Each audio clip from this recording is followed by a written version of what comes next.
Recording mode ठीक। Hello, आवाज clear है? यस जी सर। चलो ठीक है। सर तो लास्ट क्लास में हम लोग क्या देखे थे, मैं पूछ रहा हूँ। सर हम लोग लास्ट क्लास में श्वसन तंत्र के बारे में देखे थे। श्वसन तंत्र में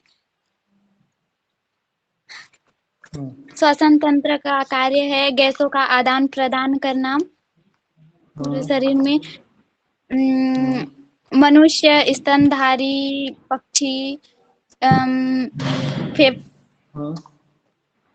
फेफड़े की सहायता से श्वसन क्रिया करते हैं, जबकि जलीय जीव गिल्स की सहायता से श्वसन क्रिया करते हैं।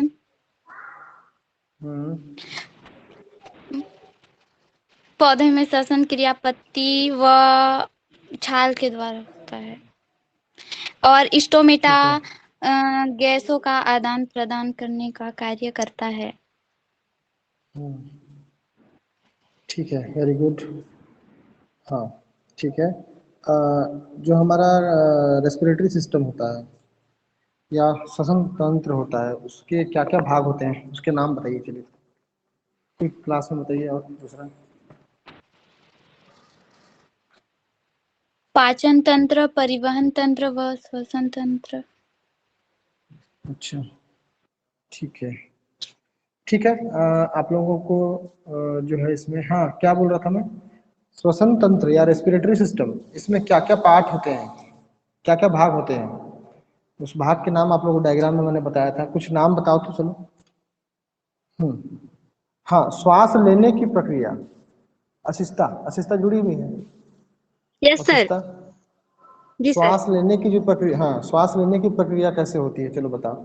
इसमें मैंने आपको बताया था किस तरह से आयतन बढ़ता है, घटता है, डायफ्राम नीचे जाता है या ऊपर जाता है, ये सब चीजें बताई थी। उसको थोड़ा बताओ थोड़ा। श्वास लेने में फेफड़े का आयतन बढ़ता है और डायफ्राम नीचे की ओर झुकता है, और श्वास छोड़ने पर फेफड़े का आयतन घट जाता है और डायफ्राम ऊपर की ओर चला जाता है। इससे जो है गैस या हवा जो है हमारे फेफड़े में जाती है और वहाँ से जो है वो कुपिकाओं तक जाती है और फिर जो है ये श्वसन की क्रिया संपन्न होती है। अब इन सब चीज़ों को जानने के पीछे का कारण समझिए। अगर हम श्वसन तंत्र को समझेंगे तो इससे हम ये समझ पाएंगे कि ऑक्सीजन का क्या रोल होता है, और वास्तव में जब हम रेस्पिरेशन में जो ऑक्सीजन को लेते हैं उस ऑक्सीजन का होता क्या है, इसके बारे में सारे आंसर आपको इस चैप्टर में मिलेंगे या इस टॉपिक में मिलेंगे। इसके अलावा ये भी आपको समझ में आएगा अभी कि जो ऑक्सीजन जो है उसके प्रेजेंस में जीवधारी जो है भोजन को पूरी तरह से क्या करते हैं, तोड़ते हैं। यह क्रिया ऑक्सीकरण कहलाती है और इसी ऑक्सीकरण की प्रक्रिया के फलस्वरूप या ऑक्सीकरण की प्रक्रिया के बाद ही ऊर्जा जो है मुक्त होती है, जो एटीपी के रूप में रिलीज होती है, जो आप लोगों ने पहले ही पढ़ रखा है। माइटोकॉन्ड्रिया जो है एटीपी का फॉर्मेशन करता है।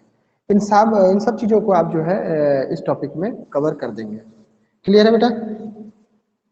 क्लियर है? यस सर, क्लियर है। चलिए ठीक है। हाँ, पेज नंबर 107 निकालिए। वहां पर एक छोटा सा एक्सपेरिमेंट दिया हुआ है, इसके बारे में थोड़ा आपको बता देता हूँ। ठीक है, आपको इसमें जो है इसके लिए दो इस तरह से परखनलियाँ लेनी होगी और परखनलियों को इस तरह से ग्लास ट्यूब जो है इसमें हमको इस तरह से डालना होगा। वास्तव में कॉटन का भी हम ले सकते हैं, इस तरह से कॉटन या रुई का जो है इसमें बना के हम इसको फिट कर सकते हैं। और इसको फिट करने के बाद इसमें इस तरह से हम जो है रॉड, ग्लास रॉड जो आर पार दोनों साइड जो हो होल हो, इस तरह से हम इसमें डाल देंगे, यहाँ भी डाल देंगे। तो यहाँ पर हम क्या करेंगे, बारी बारी से जो है दो क्रिया करेंगे। पहले में हम जो है सामान्य रूप से हवा को जो है इसमें क्या करेंगे, या हवा को इसमें जो है पास कराएंगे। ठीक है, समझ रहे हैं? यहाँ ए जो प्रखनली है या ए नंबर का जो प्रखनली है, अ नंबर का, इसमें जो है हम क्या करेंगे, हवा को छोड़ेंगे। ठीक है, और जो बी वाला है इसमें हवा को हम क्या करेंगे, खींचेंगे। ध्यान रखिएगा ध्यान से ना, ये जो ए वाला है इसमें हवा को हम क्या करेंगे, छोड़ेंगे, और बी वाला जो है उसमें हम हवा को क्या करेंगे, खींचेंगे। अब आपको मालूम है कि जो रेस्पिरेशन का प्रोसेस है उसमें एक आता है श्वास लेना और श्वास छोड़ना। आपको ये मालूम होना चाहिए कि जब हम श्वास लेते हैं तो कौन सी गैस लेते हैं? श्वास जब ऑक्सीजन हम गैस। लेते हैं ऑक्सीजन गैस लेते हैं। ठीक है, जब हम श्वास लेते हैं, हाँ जब हम श्वास लेते हैं तो ऑक्सीजन गैस लेते हैं, लेकिन जब हम श्वास छोड़ते हैं तो कार्बन डाइऑक्साइड गैस छोड़ते हैं।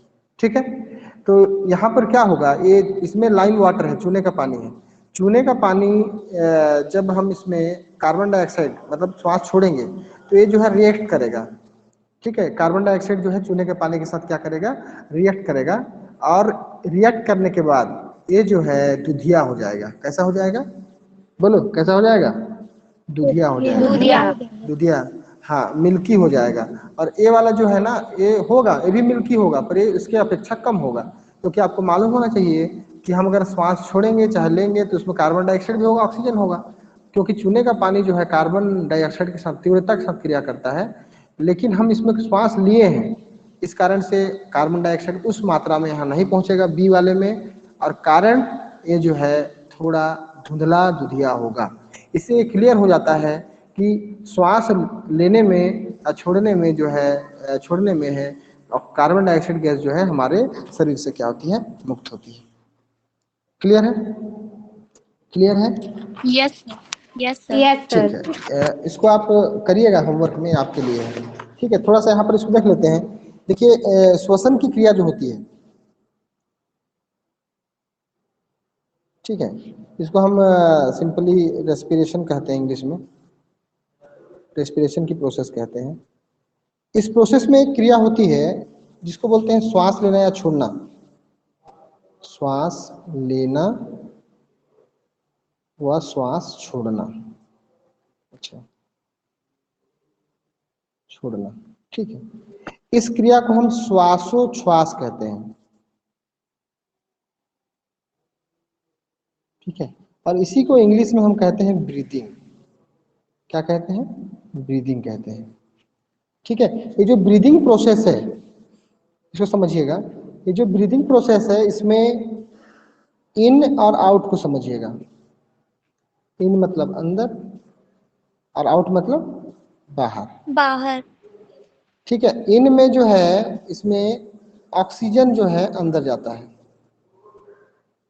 और आउट जो है इसमें बाहर जाता है वो है कार्बन डाइऑक्साइड। क्लियर है, क्लियर है, यस सर। क्लियर है।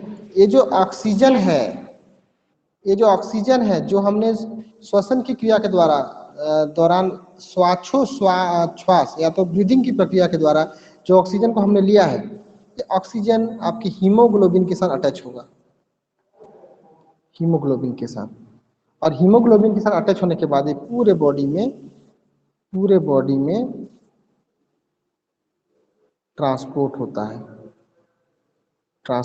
है, या परिवहन होता है, ट्रांसपोर्ट होता है, और जहां ऑक्सीजन की जरूरत पड़ती है वहां पर ये पहुंचता है। ठीक है, तो इस तरह से ये क्रिया जो है चलती है। श्वसन से पहले की क्रिया जो है श्वासोच्छ्वास के बारे में आप लोग थोड़ा समझ गए होंगे। क्लियर है, क्लियर है? Yes sir. यस हाँ। सर। अब इसी के पैरेलल एक चीज देखते हैं। चलिए, आप लोगों ने पाचन पढ़ा है, पाचन पढ़ा है कि नहीं पढ़ा है? पाचन पढ़ा पढ़े है हैं ना? सर। हाँ, पढ़े पाचन में हैं। क्या होता है, हाँ पढ़ा है। जो बड़े भोज्य पदार्थ होते हैं, जो दीर्घ भोज्य पदार्थ होते हैं या लार्ज भोज्य पदार्थ होते हैं, तो छोटे रूप में क्या होते हैं, ब्रेक हो जाते हैं। इसको हम बोलते हैं पाचन की क्रिया, डाइजेशन की क्रिया। अब डाइजेशन की क्रिया में आप लोगों ने पढ़ रखा है कि कार्बोहाइड्रेट ब्रेक होता है ग्लूकोज में। किसमें ब्रेक होता है, ग्लूकोज में। ठीक है, और आप लोगों ने पढ़ा है प्रोटीन जो है अमीनो अम्ल में ब्रेक होता है, अमीनो एसिड में ब्रेक होता है। और इसके अलावा फैट जो है ये फैटी एसिड में ब्रेक होता है, फैटी एसिड में ब्रेक होता है। पढ़ रखा है ना, पढ़ा है ना? जी सर, जी जी सर सर। पढ़े यस हैं। सर। या हम बोल सकते हैं इसमें कि ग्लूकोज जो है वो क्या है आपका, कार्बोहाइड्रेट।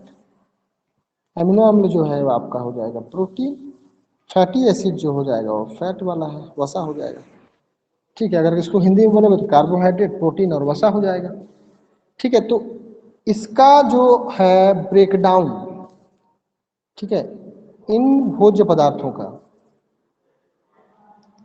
इन भोज्य पदार्थों के क्या बोल सकते हो कि विखंडन से, विखंडन से, जिसको इंग्लिश में बोलते हैं ब्रेक डाउन, ब्रेक डाउन से ऊर्जा मुक्त होती है, ऊर्जा मुक्त होती है एवं इसी ऊर्जा का प्रयोग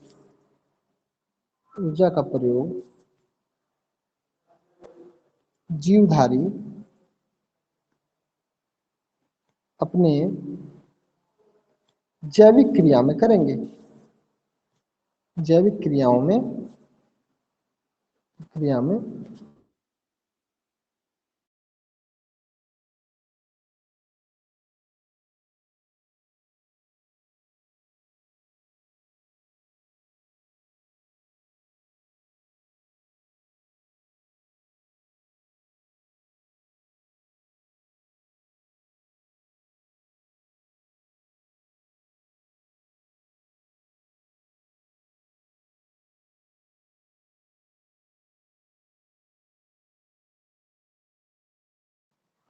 ठीक है, ऑक्सीजन की आवश्यकता होती है,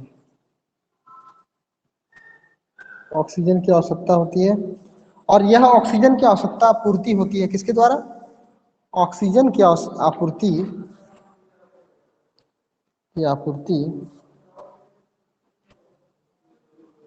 श्वसन की क्रिया से,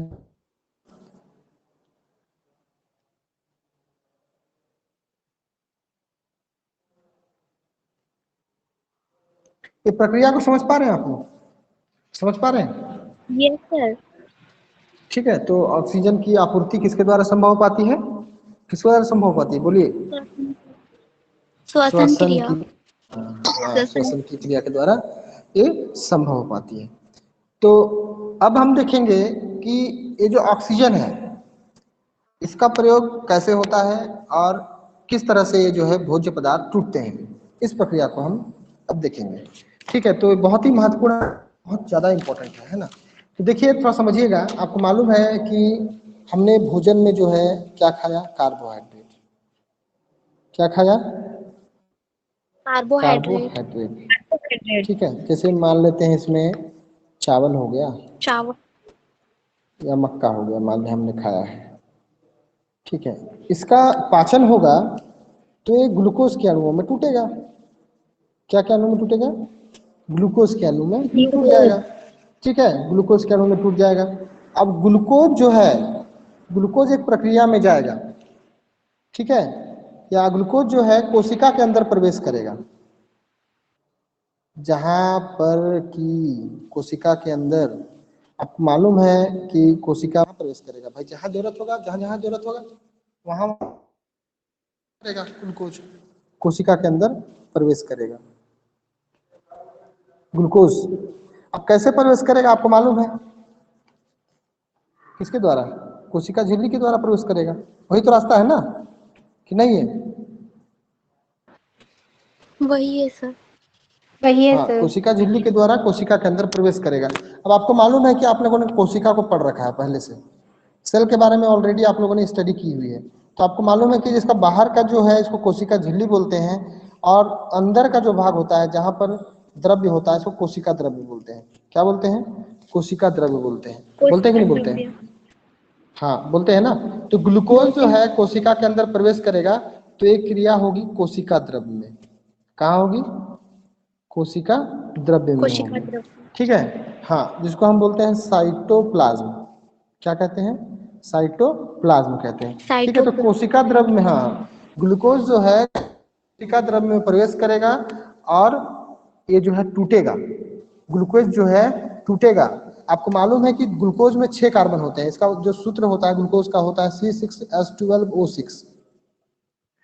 ठीक है, तो ये जो है 6 कार्बन मॉलिक्यूल होता है, या 6 कार्बन वाला होता है, सीधा सिंपल समझिए 6 कार्बन वाला होता है। यहाँ पर देखो, तो ये जो है ब्रेक हो जाएगा 3 कार्बन वाले मॉलिक्यूल में, जिसको हम बोलेंगे पायरुवेट। पायरुवेट, या इसको और एक नाम देते हैं हम लोग, पायरुविक अम्ल, पायरुविक एसिड कह देते हैं। ये जो है 3 कार्बन वाला होता है। तो एक क्रिया जो होगी ये होती है कोशिका द्रव्य में। अब ये जो पायरुवेट है ये पायरुवेट जो है इसका 3 रास्ता होता है टूटने का। देखिए समझिएगा, यहाँ तक समझ रहे हैं कि नहीं समझ रहे हैं? समझ रहे हैं कि नहीं? यहाँ तक समझ रहे हैं। क्लियर है कि नहीं? समझ रहे फिर से हैं। देखिए, कार्बोहाइड्रेट हमने भोजन में लिया, इसका पाचन हुआ, डाइजेशन हुआ, तो एक ग्लूकोज में ब्रेक हो गया। और ग्लूकोज में ब्रेक होने के बाद ये ग्लूकोज जो है ब्लड के द्वारा या रक्त के द्वारा जो है प्रवाहित हुआ हमारे बॉडी में और कोशिकाओं तक पहुंचा, तो एक कोशिका द्रव्य में पहुंच गया, कोशिका द्रव्य में प्रवेश किया और कोशिका द्रव्य में पायरुवेट में बदल गया। और ये जो प्रक्रिया है ग्लूकोज के पायरुवेट में बदलने की क्रिया ही कहलाती है आपकी ग्लाइकोलाइसिस। ये प्रक्रिया कहलाती है ग्लाइकोलाइसिस। ठीक है, ग्लाइकोलाइसिस कहलाती है। ग्लूकोज का टूटना, ग्लाइको मतलब ग्लूकोज, लाइसिस मतलब ब्रेक डाउन, तो ग्लूकोज का ब्रेक होना ही कहलाता है ग्लाइकोलाइसिस। तो ग्लाइकोलाइसिस की प्रक्रिया के द्वारा ये जो है पायरुवेट में बदलता है, पायरुविक एसिड में बदलता है। और ये जो पायरुविक एसिड जो है ना, ये 3 रास्ते से छूटेगा। बहुत इंपॉर्टेंट है, देखिएगा आपके सिलेबस में ये बहुत ही अच्छे से फोकस करके दिया हुआ है। ये 3 रास्ते में टूटता है। देखिए, एक तो ऑक्सीजन की उपस्थिति में, सबसे पहले लिखते हैं ये जो पायरुवेट है ना, ये ऑक्सीजन की उपस्थिति में टूटेगा।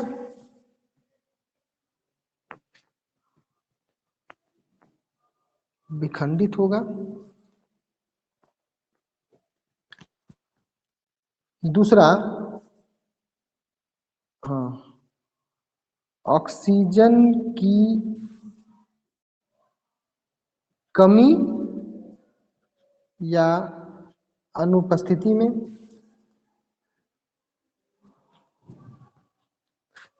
और इसी में भी है, इसी में है, और एक चीज यहां भी है, सेम है, ऑक्सीजन की कमी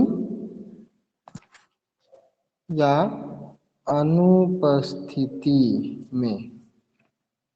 ठीक है, तो ऑक्सीजन की उपस्थिति में, ऑक्सीजन की उपस्थिति में ये जो है माइटोकॉन्ड्रिया में प्रवेश करेगा। माइटोकॉन्ड्रिया में क्रिया होगी, माइटोकॉन्ड्रिया में क्रिया होगी, और ये जो है ऑक्सीजन की उपस्थिति में होगी ये क्रिया, और इसीलिए इसको बोलते हैं वायवीय श्वसन कहते हैं, वायवीय श्वसन, या इसी को हिंदी इंग्लिश में कहते हैं हम एरोबिक रेस्पिरेशन। ये क्रिया ऑक्सीजन की उपस्थिति में होगी, और ये जो पायरुवेट है या पायरुविक अम्ल है ये टूटेगा कार्बन डाइऑक्साइड में, H2O में, और ऊर्जा मुक्त होगी। ठीक है, ये क्रिया होगी आपके माइटोकॉन्ड्रिया में, और ऊर्जा जो है एटीपी के रूप में मुक्त होगी।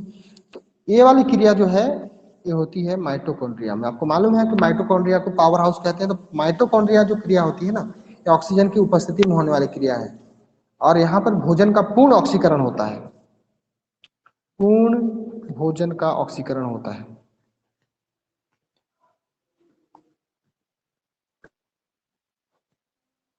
ऑक्सीजन के प्रयोग से भोजन का विखंडन या ग्लूकोज का पायरुविक अम्ल का विखंडन यही कहलाता है आपका ऑक्सीकरण। अब यहाँ पर देखिए, ऑक्सीजन की कमी या अनुपस्थिति में 2 क्रिया होती है, दोनों सेम है। ये पहले वाले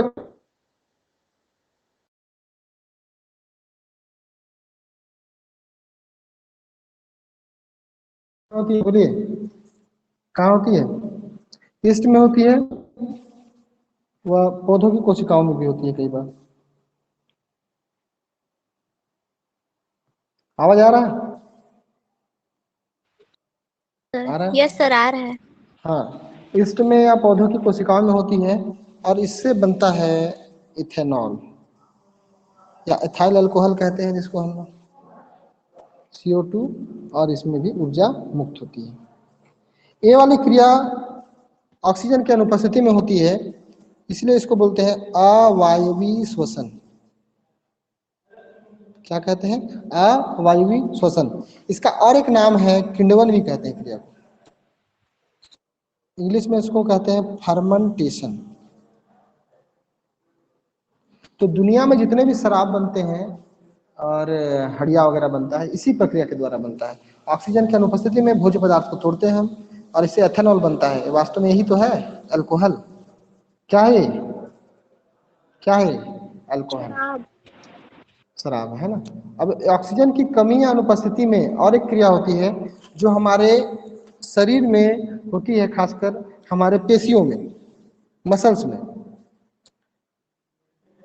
पेशी ऊतक में क्रिया होती है। आपको मालूम है जैसे हम अत्यधिक काम करते हैं तो हमारे जो है पेशी में या मसल्स में पेन होने लगता है, होता है कि नहीं? लगातार अगर आप लिफ्टिंग करते हो, कोई चीज को, भारी चीज को उठाते हो, तो आपके मसल्स में पेन होने लगता है, होता है कि नहीं होता है? होता है ना? होता है सर। होता है हाँ, सर। ये क्यों होता है आपको मालूम होना चाहिए। ये होता है एक अम्ल के जमा होने के कारण, जिसको कहते हैं लैक्टिक अम्ल। क्या कहते हैं? लैक्टिक अम्ल लैक्टिक कहते हैं। हाँ, जिसको इंग्लिश में लैक्टिक एसिड भी कहते हैं। क्या कहते हैं? लैक्टिक एसिड कहते हैं। तो लैक्टिक अम्ल के जमा होने के कारण ये जो है पेन होता है, और ये भी क्रिया जो होती है ऑक्सीजन की कमी या अनुपस्थिति में होती है। तो फिर से देखिए एक क्रिया को, तो ग्लूकोज के अपघटन का 3 मार्ग है, ऑक्सीजन की उपस्थिति में, ऑक्सीजन की अनुपस्थिति में, दूसरा सेम और ऑक्सीजन की अनुपस्थिति में। पायरुवेट जो है ऑक्सीजन की उपस्थिति में कार्बन डाइऑक्साइड, जल और ऊर्जा में मुक्त होता है, जिससे पूर्ण रूप से जो है भोजन का विघटन होता है और ऊर्जा मुक्त होती है। ये वाली जो क्रिया है ऑक्सीजन की कमी या अनुपस्थिति में होती है, ये खासकर ईस्ट में या पौधे की कोशिकाओं में होती है। इस क्रिया को अवायवीय श्वसन या किण्वन कहते हैं, जिससे कि अल्कोहल प्रोड्यूस होता है। तीसरी क्रिया जो है हमारे मसल्स में होती है, जिसमें कि लैक्टिक अम्ल का जमाव होने लगता है हमारे बॉडी में, जिससे पेन होने लगता है। एक क्रिया जो है ये भी पायरिक अम्ल के पूर्ण रूप से विघटन नहीं होने के कारण होती है, जिससे लैक्टिक अम्ल जो है जमा होने लगता है। तो ये आपने देखा ये टॉपिक को, जिसको हम कहते हैं ग्लूकोज अपघटन का मार्ग। ग्लूकोज अपघटन का मार्ग। क्लियर है? क्लियर है? क्लियर है कि नहीं? जी सर। क्लियर है कि नहीं? क्लियर है सभी को? जी किसी को सर। कोई डाउट है? किसी को कोई डाउट है तो पूछ सकते हैं।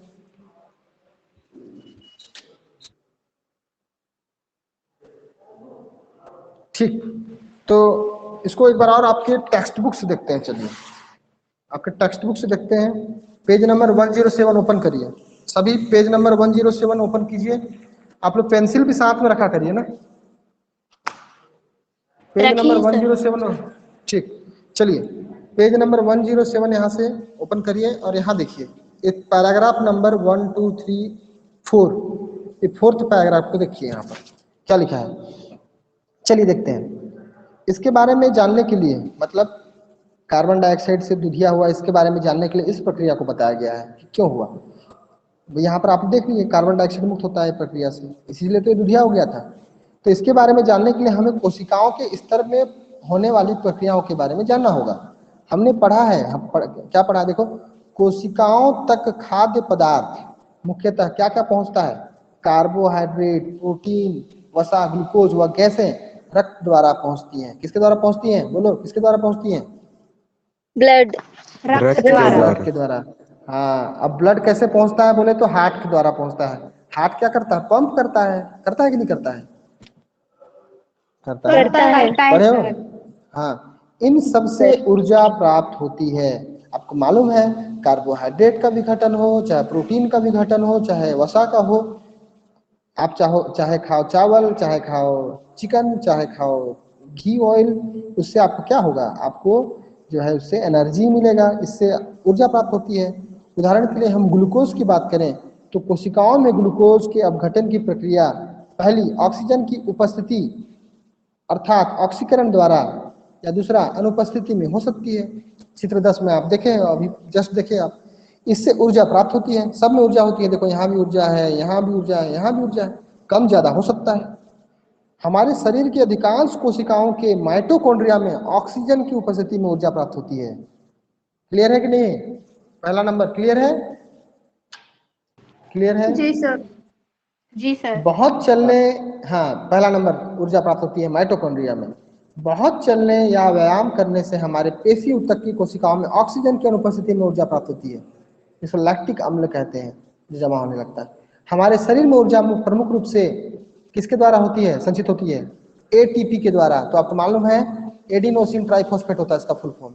एटीपी का फुल फॉर्म पहले ही बताया था आप लोगों को। एटीपी का फुल फॉर्म क्या होता है? Adenosine triphosphate.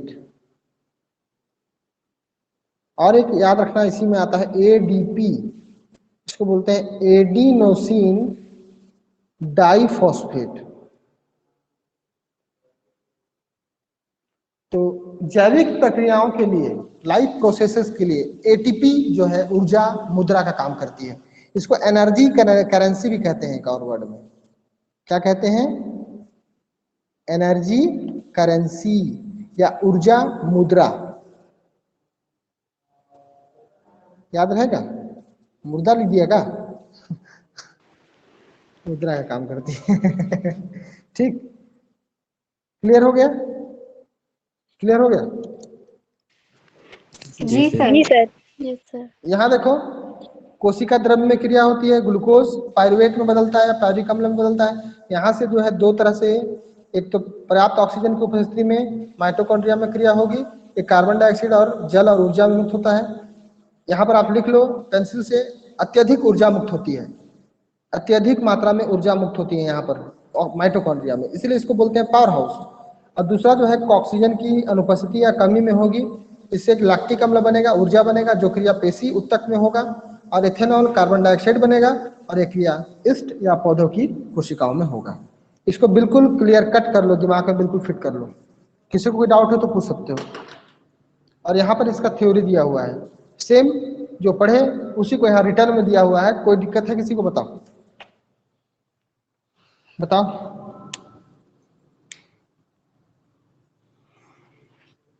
Shivchandra Singh, Shivchandra Singh, yes sir. समझ में आया? सर इसको आगे बार बता दीजिए। कौन सा बताओ, कौन सा बताएं? इसी को एक बार और। ठीक, जी यहाँ सर। देखिए। हाँ ठीक है। ये ग्लूकोज कहाँ से आया? कौन बताएगा? प्रीति चौहान। ये ग्लूकोज कहाँ से आया बताओ चलो मेरे को। ये ग्लूकोज कहाँ से आया? प्रीति, प्रीति चौहान। कार्बोहाइड्रेट से। कार्बोहाइड्रेट के पाचन से। क्या मिला? क्या मिला? ग्लूकोज। गुड। अशिष्टा एक का यस सर। ग्लूकोज फिर कैसे, इसका क्या हुआ फिर बताओ। ग्लूकोज कोशिका के द्वारा नहीं में गया और वहां कोशिका द्रव्य में पायरुवेट बना। पायरुवेट बन गया। Good, very good. Prachi Prasad, Prachi,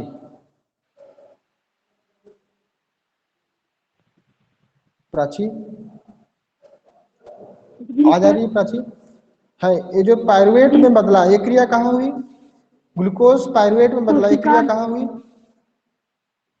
कोशिका, कोशिका द्रव्य। गुड, द्रव्य कोशिका में। द्रव्य में। हाँ ठीक है। श्रद्धा भगत, श्रद्धा भगत। जी सर। ये पायरुवेट जो है, पायरुवेट जो है, इसका कैसे क्या होता है आगे जाके बताओ। ऑक्सीजन की उपस्थिति में विखंडित होगा, वायु से हाँ। माइटोकॉन्ड्रिया CO2 और H2O ऊर्जा बना मुक्त होगी। हाँ, यह क्रिया कहाँ होगी? कहाँ होगी यह क्रिया? माइटोकॉन्ड्रिया में। वेरी गुड, माइटोकॉन्ड्रिया में होगी। सुनते जाओ शिवचंद्र सिंह, तुम्हारा आंसर मिलते जा रहा है। विभा रानी, चलो नेक्स्ट। विभा जुड़ी है? जी सर। चलो नेक्स्ट स्टेप बताओ। जो ऑक्सीजन के एब्सेंस में जो क्रिया होगा या एब्सेंट में होगा, उसको बताओ चलो कैसे होता है। आराम से बताओ चलो। सर कोशिका में ऑक्सीजन की कमी या फिर अनुपस्थिति में वो लैक्टिक अम्ल में बदल जाएगा और ऊर्जा मुक्त होगा वहां से, और एक एथेनॉल प्लस कार्बन डाइऑक्साइड, और वहां से भी ऊर्जा मुक्त होगा। हाँ, दोनों क्रिया में डिफरेंस है। देखो, लैक्टिक अम्ल और ऊर्जा बनेगा, वो क्रिया कहाँ होगा? कहाँ होगा वो? तंतुओं की मसल्स पेशी में उत्तक में। होगा। हाँ, और ये वाला क्रिया कहाँ होगा? पौधे की कोशिका में। ईस्ट, हाँ, पौधे की कोशिकाओं में। तो यहाँ पर एक बहुत ही इंपॉर्टेंट चीज समझिए, इथेनॉल या ब्रेड मेकिंग या डोसा बनाते हो आप, पास्ता बनाते हो, जितनी चीजें बनती है इसी प्रक्रिया के द्वारा बनती है, फर्मेंटेशन की प्रक्रिया। जैसे देखिए, जैसे चीला रोटी बनाते हैं तो उसको क्या करते हैं, रात भर हम चावल को जो है भिगा लेते हैं या पीस लेते हैं, उसके बाद हम छोड़ देते हैं रात भर, तो सुबह हम बनाते हैं तो बहुत अच्छा वो बड़ा बड़ा फूलता है, फूला हुआ लगता है। चाहे चीज हो, बटर हो, ये सब चीजें जो बनती है ना, ये इसी प्रक्रिया के द्वारा बनती है, जो कि ऑक्सीजन की अनुपस्थिति में बनती है। क्लियर है? क्लियर है?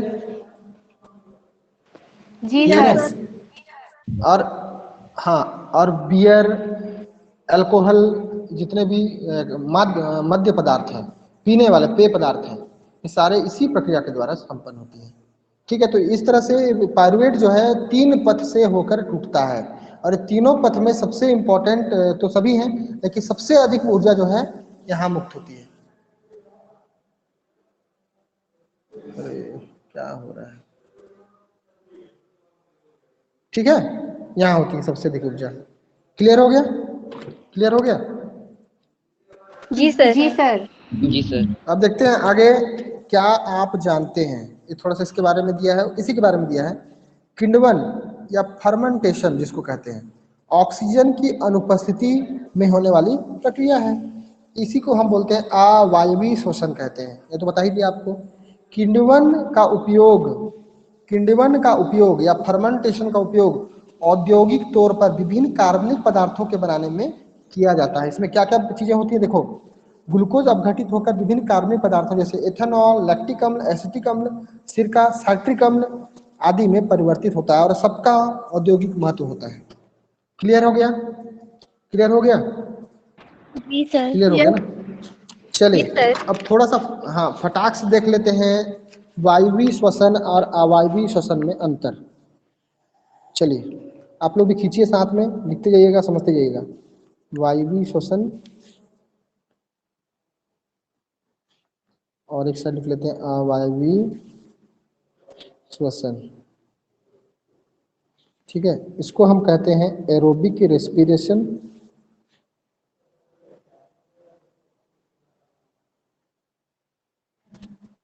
और इसको कहते हैं एनएरोबिक। एन लगा दो बस, बाकी सब वही है, एनएरोबिक रेस्पिरेशन। क्लियर है? क्लियर है? Yes sir. अब यहाँ पर देखिए, पहला नंबर पे ये वायवीय श्वसन जो क्रिया है, तो हम लिखते हैं यहाँ पर, यह प्रक्रिया माइटोकॉन्ड्रिया में संपन्न होती है। कहाँ संपन्न होती है? माइटोकॉन्ड्रिया में। में। माइटोकॉन्ड्रिया में। हाँ, माइटोकॉन्ड्रिया में संपन्न होती है। दूसरा, इसी में पहला ही है ना, यह प्रक्रिया ईस्ट में या पेशी ऊतक में संपन्न होती है।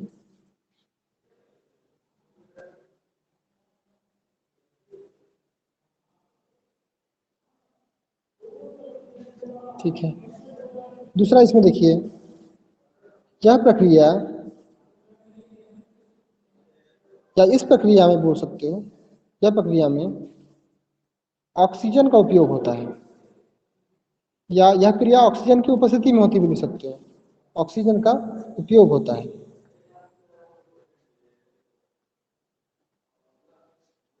और यह प्रक्रिया, इस प्रक्रिया में ऑक्सीजन की अनुपस्थिति में होती है। यहाँ यह लिख देते हैं, यह प्रक्रिया ऑक्सीजन की अनुपस्थिति, है ना, यह प्रक्रिया ऑक्सीजन की अनुपस्थिति में होती है।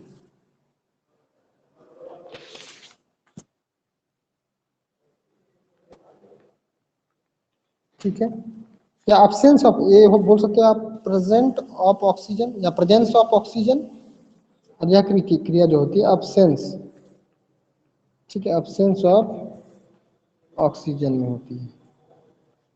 ठीक है, तीसरा, इस प्रक्रिया में भोजन का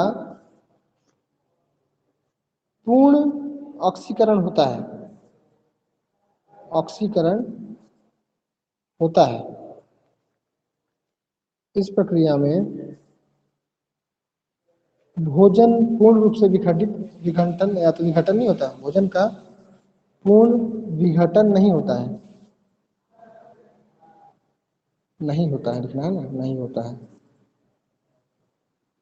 ठीक है। चौथा, इस प्रक्रिया का अंतिम उत्पाद जो होता है,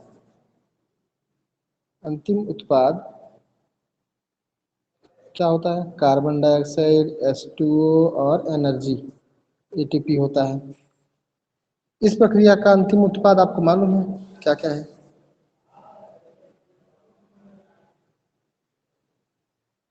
ethanol plus carbon dioxide plus ATP, यही है ना? ठीक।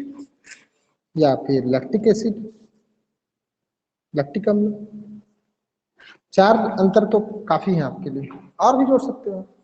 तो इस तरह से ये बहुत इंपॉर्टेंट है, वेरी इंपॉर्टेंट। कई बार डिफरेंस बना के पूछता है एग्जाम में, तो ये आपको आना चाहिए।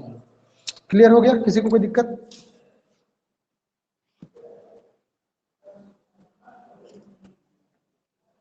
किसी को कोई दिक्कत बताओ? नहीं बताओगे? क्यों दिव्यांका? दिव्यांका कोई प्रॉब्लम? निरंजू जी सर। कोई प्रॉब्लम? नहीं है सर। शैलेश विजय, शैलेश विजय जुड़ा है? वृंदा, वृंदा जी सर। कोई दिक्कत? नहीं है सर। बताओ, ऑक्सीजन की उपस्थिति में कौन सी क्रिया होती है? नाम क्या है उसका, बताओ बताओ। ऑक्सीजन की उपस्थिति में कौन सी क्रिया होती है, उसका नाम क्या है? चलो बताओ। वायुवीय श्वसन। और क्या नाम बोलते हैं इसको? Aerobic respiration. ठीक है, गुड। जी सर। चंद्र प्रकाश, चंद्र प्रकाश, जी सर। दोनों के बीच में 2 अंतर बताओ। चलो, वायुवीय श्वसन और अवायवीय श्वसन के बीच में 2 अंतर, चलो जल्दी से बता दो। वायवीय श्वसन ऑक्सीजन की बिना देखे उपस्थिति में बताना, होता है बिना देखे बताना ना अपने से। जी। चलो ट्राई करो। और अवायवीय श्वसन में ऑक्सीजन की अनुपस्थिति में क्रिया होती है। गुड। और वायवीय श्वसन में अंतिम उत्पाद कार्बन डाइऑक्साइड होता है। कार्बन डाइऑक्साइड भी होता है, जल भी होता है ना? और अवायवीय श्वसन में एथेनॉल होता है। इथेनॉल होता है। और एक चीज और बता दो, जगह कहाँ पर होता है इसको बता दो। वायु श्वसन कहाँ होता है संपन्न?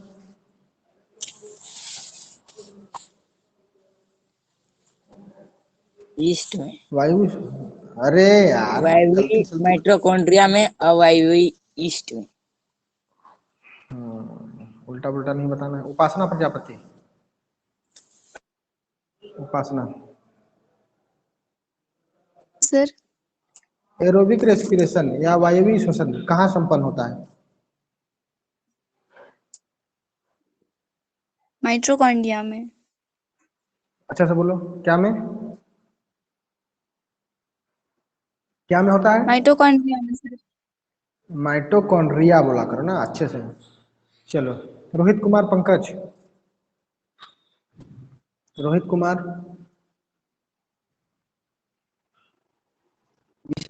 रोहित, अवायवीय श्वसन कहाँ संपन्न होता है? चलो बताओ, कहाँ होता है? चलो जल्दी जल्दी जल्दी जल्दी जल्दी बताओ। आवाज नहीं आ रहा है बेटा, नेटवर्क नहीं लगता तुम्हारे साइड। गीता नाग, गीता नाग, यस सर। चलो बताओ अवयवी श्वसन कहाँ होता है? ईस्ट या पेशीय उत्तक में संपन्न होता है। गुड। चलो अनुराग गौतम, अनुराग गौतम,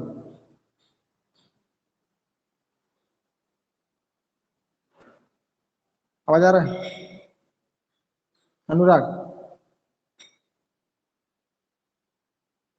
अनुराग माइक ऑन करो। चलो बताओ। गया अनुराग, कहाँ गया?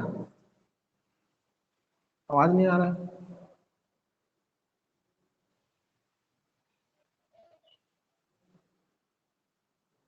कौन बचा? पूनम, पूनम बताइए। चलो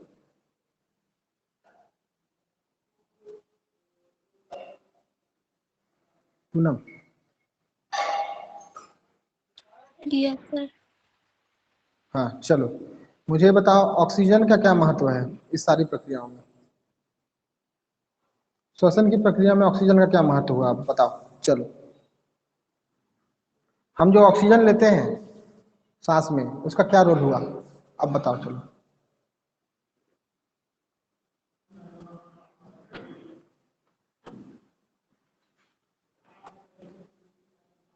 नहीं बताओगे?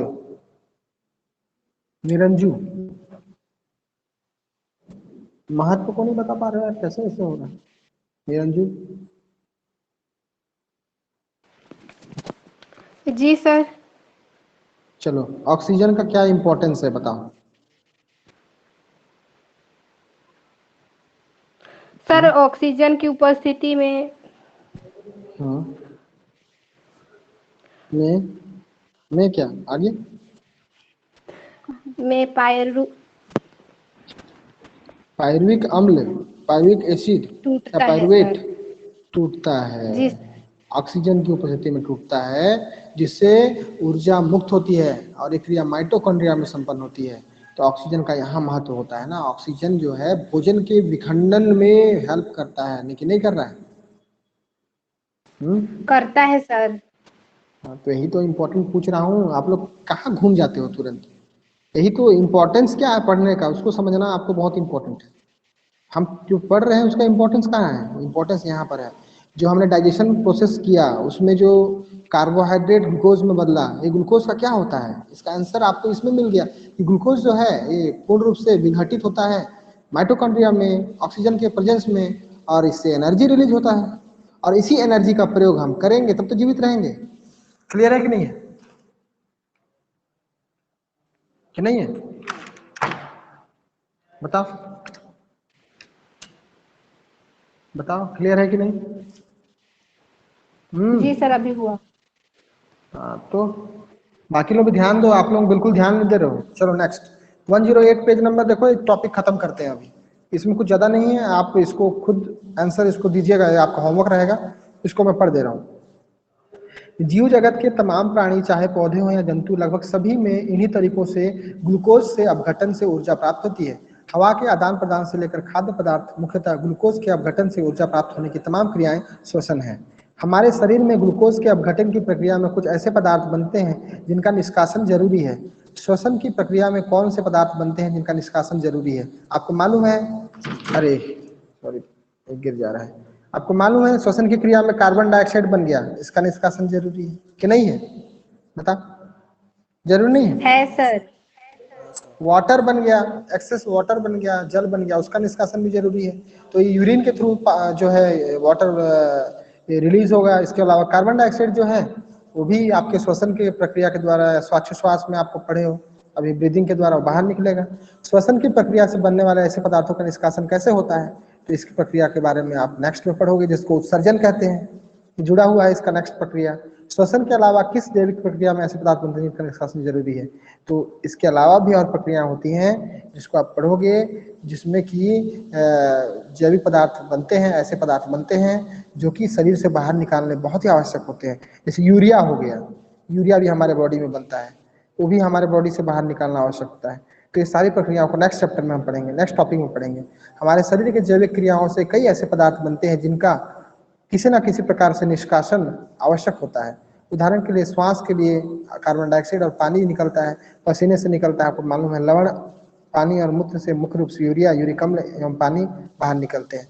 हमारे शरीर में मूत्र के बनने और उसकी मात्रा के नियंत्रण के लिए विशेष व्यवस्था होती है जिसे हम उत्सर्जन तंत्र कहते हैं। तो नेक्स्ट चैप्टर में हम पढ़ेंगे। तो इस तरह से आपका ये श्वसन के बाद जो है उत्सर्जन तंत्र आपका आ जाएगा। क्लियर है? क्लियर है कि नहीं? क्लियर है कि नहीं? है सर। तुम लोग इतना कंफ्यूज क्यों रहते हो भाई? टॉपिक क्लियर नहीं हो पा रहा है क्या? बताइए, कंफ्यूज क्यों रहते हो? बताइए, इतना कंफ्यूजन क्यों? क्यों बेटा, इतना कंफ्यूजन क्यों है? बताओ, क्या प्रॉब्लम है?